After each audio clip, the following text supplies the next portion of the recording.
Nakikipagsanib-puwersa ang gobyerno ng Pilipinas sa mga bansang may mataas na demand para sa Pinoy caregivers. Layo nitong tulungan ng ilang dating domestic workers na gustong maging lisensyadong caregivers o nursing aid. May unang balita si JP Soriano. Positive pulse, negative breathing. So anong gagawin natin doon?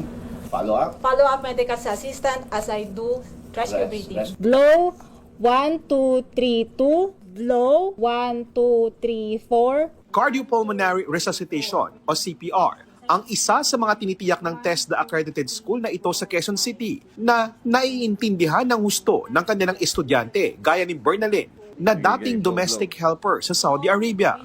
Kapag naipasa niya kasi ang TESDA caregiving course na ito, tiyak na makakakuha siya ng NC2 o National Certificate 2 na magiging susi niya sa paghahanap ng trabaho sa abroad bilang caregiver. Ang mga mali itinatama ng trainer dahil sa tunay na buhay ng isang emergency, walang take two.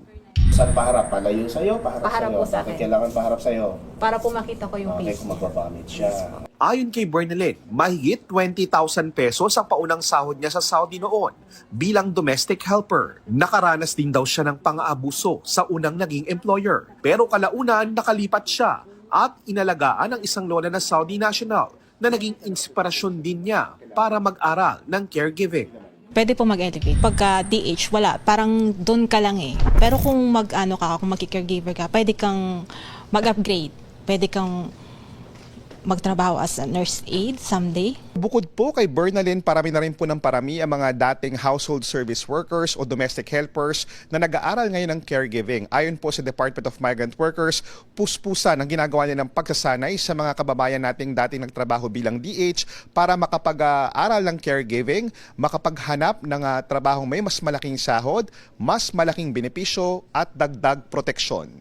Kung sakaling makahanap si Bernalyn ng trabaho bilang caregiver sa Europe, halimbawa sa Croatia, ang posibleng minimum na sahod niya ay aabot ng hanggang 1,000 euros o mahigit 69,000 pesos kada buwan.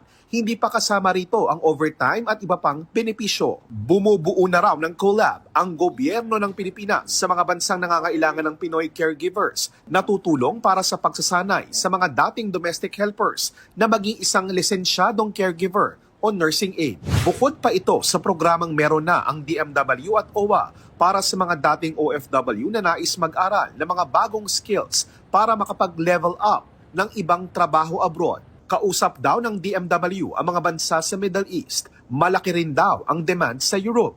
It's happening as we speak, and then as again Croatia, Slovenia, and now again we are engaging receiving countries in the Gulf states along these lines, and this will also be a major track sa Abu Dhabi Dialogue chairship ng Pilipinas. Noon uso si Canada talaga ang target. Ngayon, since tumatanda na ang mundo natin, so nagsimula lumabas ang Japan, sila.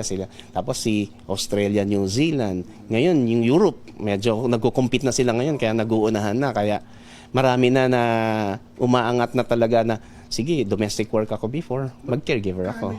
Bukod sa mga dating domestic helper na naging caregivers, ayon sa DMW, may mga DH na may background sa education ang dumaan sa mga pagsasanay habang nasa Hong Kong. Inaasahang babalik sila ng Pilipinas para maging mga public school teachers. Ito ang unang balita, JP Soriano para sa GMA Integrated News.